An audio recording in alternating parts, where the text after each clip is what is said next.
Good morning. Thank you for joining us this morning in person and online. As we head into the new fall season, there are a number of upcoming events that I wanted to briefly address today. As we know, COVID-19 has drastically altered the way we operate and how we handle ourselves in public. I stood here months ago to announce the cancellation of a number of summer events, including all of our major parades and large events that attract crowds in a generally shared location. We know the consequences of gathering in large crowds amid COVID-19. Over the past 6 months, we have also learned safer and more creative ways to host events. We have learned how to restructure, redesign, and reimagine so that we can have some sense of normalcy as we navigate through COVID-19. With that said, let me highlight a number of upcoming events that have been in question, beginning with Halloween.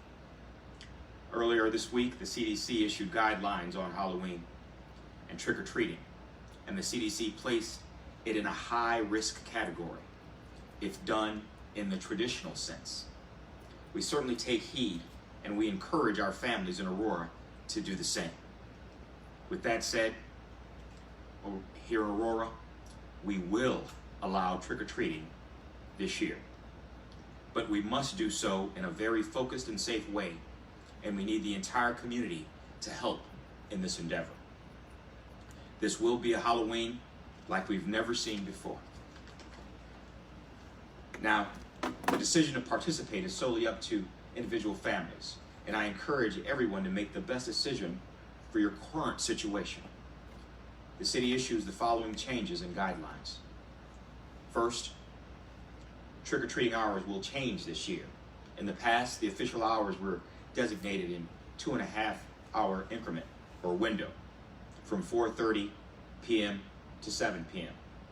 In order to offer a wider window and lessen the need for everyone to trick-or-treat at the same time, we're extending trick-or-treating hours by an additional 90 minutes from 3 p.m. to 7 p.m. As I stated, we hope that this will spread out the number of trick-or-treaters and young people out at the same time, all trick-or-treating together. Much like every other daily routine during this time, wearing face masks and social distancing at all times will be required, but we must do more.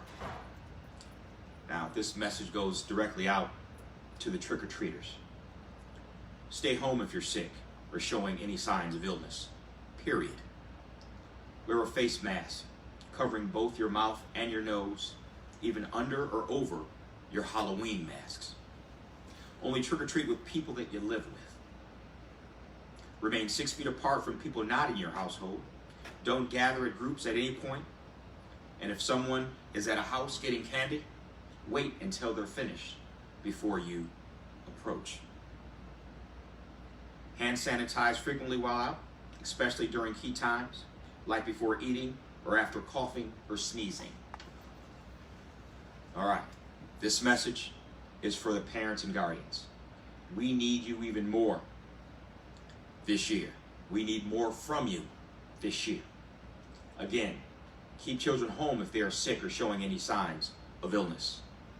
Wear a face mask covering both your mouth and your nose. Talk with your children about safety and social distancing guidelines and expectations. Make it a family event and accompany your children, even the older ones, to ensure that all the expectations are met. Guide children to stay on the right side of the walkway, always ensuring social distance. Encourage children to refrain from eating candy until they return home after they've washed their hands. Wash their hands as soon as you get home and inspect the candy as usual. Now, this message goes out for those distributing candy, or handing out treats. Do not hand out candy if you're sick or showing any signs of illness, period. Wear a face mask covering both your mouth and your nose. Help trick-or-treaters maintain social distancing by using tape or chalk to mark 6 feet lines in front of your home and leading the driveway or your front door. Let this be a standard part of your Halloween decorations this year. Strengthen social distancing by positioning a distribution table between yourself and the trick-or-treaters. And distribute candy on disinfected table to eliminate direct contact with the trick-or-treaters. Consider individual baggies of candy instead of a big bowl where all the children just reach their hands in. Wear gloves and wash your hands and hand sanitize often. As always, if a house isn't participating in trick-or-treating, please keep your lights off. But if you are participating, keep your lights on and consider placing this sign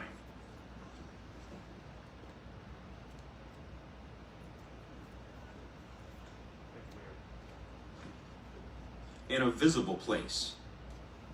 It's the national sign that shows your house is safe and fun. It will be available on our website, the city's website, beginning October 1st, and we'll have hard copies available for pickup on the same schedule as the free pickup of masks every Monday, Wednesday, and Friday in October from 8 a.m. to 5 p.m. at the Customer Service Center in Aurora. Remember, this decision is totally up to individuals and individual families. Because we have more susceptible groups in our population, I am encouraging you to seriously think about your participation in trick-or-treating if you fall into one of the particular susceptible groups. If you're elderly, have pre-existing conditions, or medically cannot wear a mask, consider whether you should be trick-or-treating. But we do have an alternative for those who don't want to go house to house and still want to enjoy trick-or-treating with their kids. Since 2017, we have hosted trick-or-treating and Halloween here at City Hall, where thousands of people have come dressed up to collect candy from our different city departments. Last year, we hosted more than 4,500 guests. Of course, we can't gather in those numbers at this time, so we're offering a safe alternative, and we'll be hosting a trick-or-treating drive-through on Halloween afternoon on Saturday, October 31st at Phillips Park. You can still get dressed up and even decorate your car as you drive through and collect candy for kids. Further details about the trick-or-treating drive-through will be announced very soon.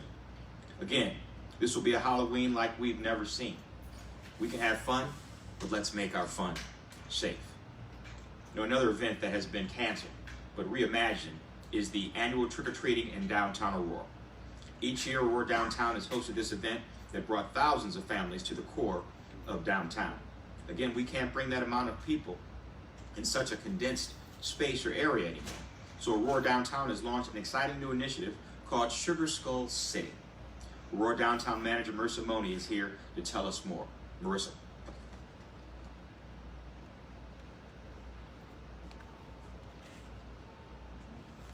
Thank you, Mayor Irvin. I'm certainly excited to hear that the city is continuing to host Halloween, and downtown will also go along with those same city guidelines. We will not be hosting our own downtown trick-or-treating event, but some stores will also place those signs in their windows, so please look for those and participate along those city guidelines. So we are so excited to reimagine events in downtown this year due to COVID-19, and one of them is going to be a 30-day long extension of our Day of the Dead activities. So we're going to welcome you and everyone to Sugar Skull City from October 15th through November 15th. This is an extension of our Day of the Dead events that have been hosted for over 10 years by Jose Torres with As Theory Dia de los Muertos. So you can come downtown and participate at your leisure. You can join us at First Fridays, November 6th. You can drive through and look at decorated storefronts that are right now being painted for Day of the Dead along Broadway that just a few months ago suffered civil unrest, and now we're celebrating in a different way Day of the Dead. So please join us at Sugar Skull City. Enjoy specials at restaurants, see decorated storefronts, enjoy scavenger hunts, and so much more. SugarSkullCity.com for more information. Thank you. Appreciate it, Mayor Irvin. Thank you, Ms. Mooney. Now, also here in downtown, we have a major Halloween attraction that brings tens of thousands of people to Aurora during this season. The Basement of the Dead haunted house has been rated #1 haunted house in America by BuzzFeed, and #1 haunted house in Chicagoland. While trick-or-treating is held outside and provides another layer of safety because of that, Basement of the Dead is inside. Again, this year program to be restructured and reimagined to keep safety as the priority. Jason Seneca from the Basement of the Dead is here with us to talk about more plans for this year. Jason.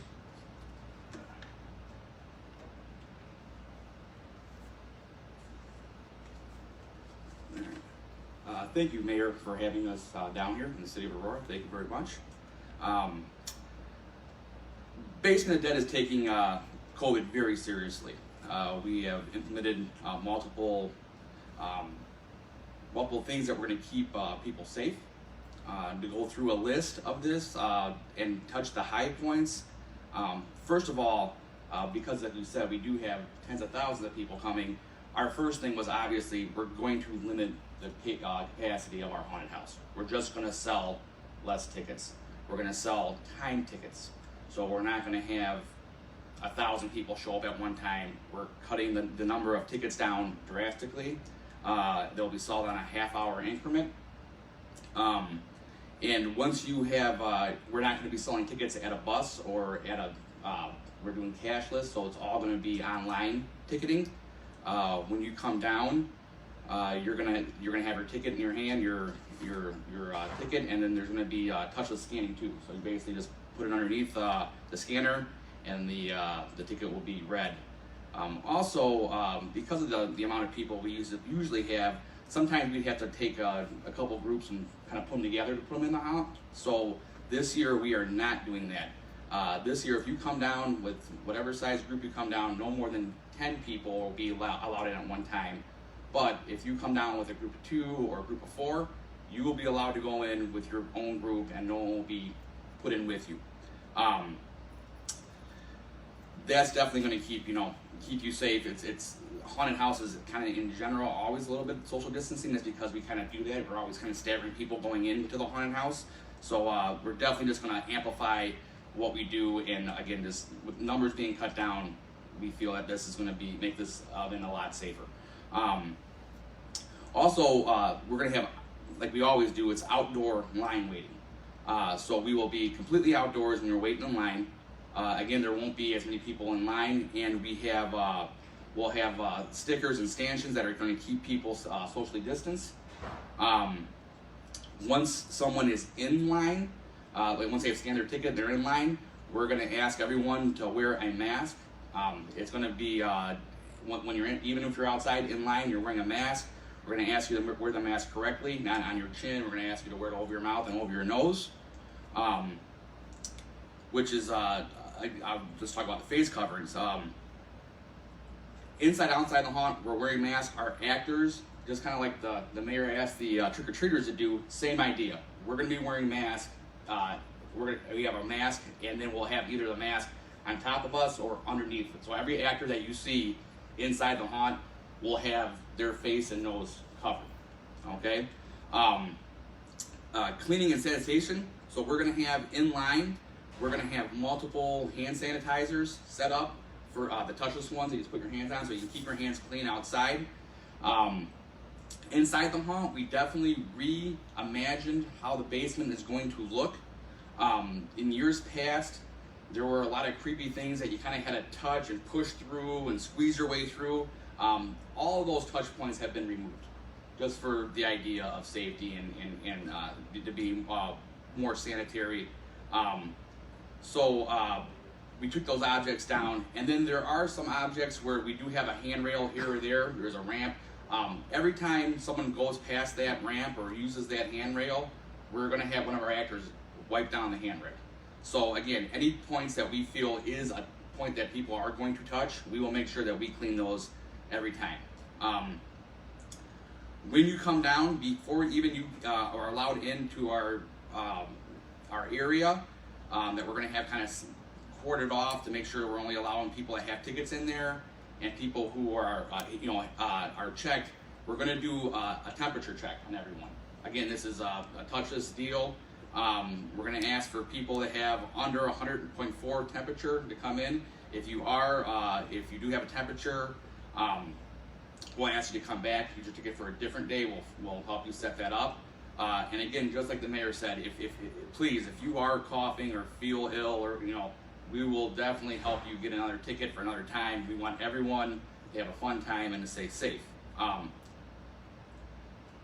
Lastly, our employee health. Okay, so again, when our employees come down, we're doing the same thing. We're having a questionnaire that's going to ask them the COVID questionnaire. Have you been in contact with someone? Have you been sick? Have you gotten tested? We're going to take their temperature. So again, we're not going to let anyone work that does not pass our guidelines. And then just the actors themselves in the haunt. The basement has been kind of an over-the-top, in-your-face type event. This year we have taken multiple days and time to try to retrain our actors to still be this creepy character, but to also keep your distance. All right, so we're not going to be kind of in your face like we usually are. We're going to be a little bit back. It's still going to be a creepy event. I've always said that what I love about the Basement of the Dead is even if there were no actors in it and you went down in there, it would be one of the scariest places you've probably ever been in. So these actors now are really just a cherry on the top. They're going to give you a good scare, but they're also not going to scare you by being right in your face. Okay. And then we also just, this is a new event that we're going to add for the basement, and something that we have not done before is on Wednesday nights, we are going to have what we call a night of isolation. So what we're going to do is we're going to take pretty much all the actors out of the haunted house. There's going to be staff at strategic places, just like emergency exits, things where we're going to keep, that we need to keep people safe or something happens. But for the most part, if you feel like you don't want to go into a haunted house with a bunch of actors, you can come on a Wednesday night. And literally, it's just going to be you and your group kind of doing this on your own. Now, we have a great camera system. We have 100 cameras watching. You're not going to just get lost in there. We'll definitely make sure we keep you on the path. But this is an opportunity for you. So again, if you don't want to encounter actors or anything like that, this is your moment to really take your time and you can explore the basement, kind of with just you and your group. So this is a unique event, and I think it's actually going to be a lot of fun for people to do this. So, and again, Mayor, thank you very much.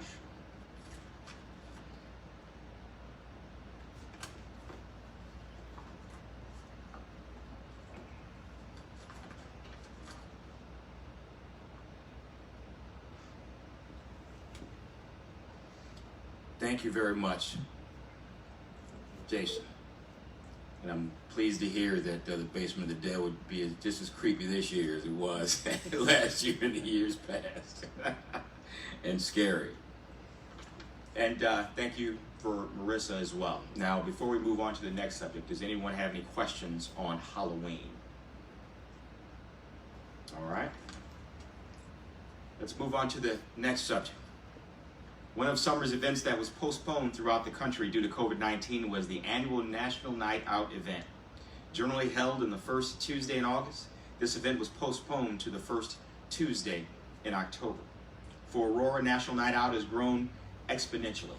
Last year, nearly 45 neighborhoods held events that attracted more than 6,000 people. Some groups were small with dozens of people, and other events were large with more than 500 people at any given time. Clearly, we cannot host such events with the city, so we have to reimagine National Night Out. On Tuesday, October 6th, we will gather, but virtually, for Aurora's National Night In. We're going to celebrate neighborhood groups and organizations while shining a spotlight on our public safety officials and community workers. The team that is planning the event is here to talk, and I'll ask them to join me down front. Team.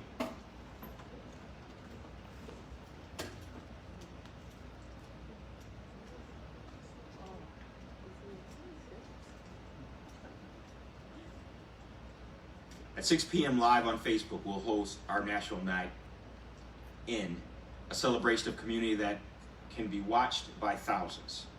To date, we have had more than 24 neighborhood groups sign up to participate, with more coming. It will be fun to roll out those groups throughout the city, representing each ward. Each group will have an opportunity to shout themselves out and share what it means to be Aurora strong. We'll have special remarks from our city leaders, including our police chief and fire chief. Stay tuned for all the details of National Night In. Instead of bringing hundreds of people to one place in a neighborhood, we are gathering thousands of people and putting a spotlight on those neighborhoods virtually.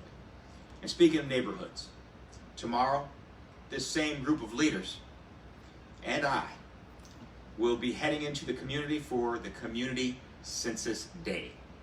This is the final weekend before the deadline of the 2020 census.